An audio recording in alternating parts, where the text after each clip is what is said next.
So, tanungin natin yung mga kasama ko dito sa bahay kung magkano nakuha nilang hadiah. This Eid Mubarak. Okay.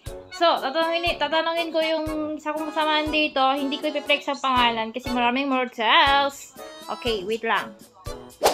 Ikaw, kabayan, magkano nakuha mong hadiah? Kung nakuha kong hadiah. Wow. 50, 5, 1 real. So, magkano lahat? Ito kay Baba. Ibaba do yun, 6 real. 6 real. Ito kay Mama Apra. Mama Afra. 5 real. Para dun sa matanda, kinuha niya kasi wala doon siyang pera. Ito kay Gariba. Igariba. So, yun. Magkano lahat? Almost 75 real. 76 real. Ayan.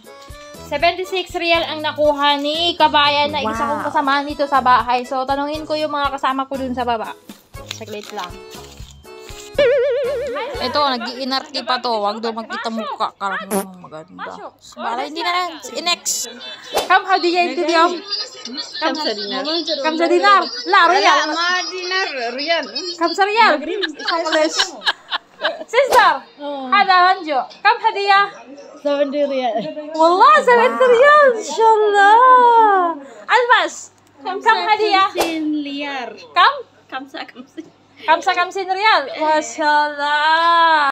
Yun yung mga kasamaan kong ito, Fia dito at saka India. Yun ang hadiah nila. So yung isa di ko tinanong kasi nagbuburbura, nagagargar sa kanyang husband.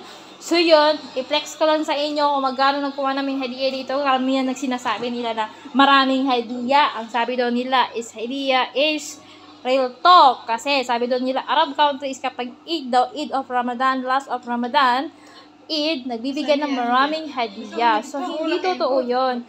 So yun guys, yun lang akin. Pinex ko lang lahat ng mga kasamahan ko dito. Lahat sila dito sa bahay. 1, 2, 3, 4, 5, 6, 7. 7 kami dito lahat ng mga kadams, mga sheka.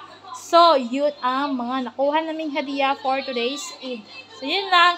Thank you for watching.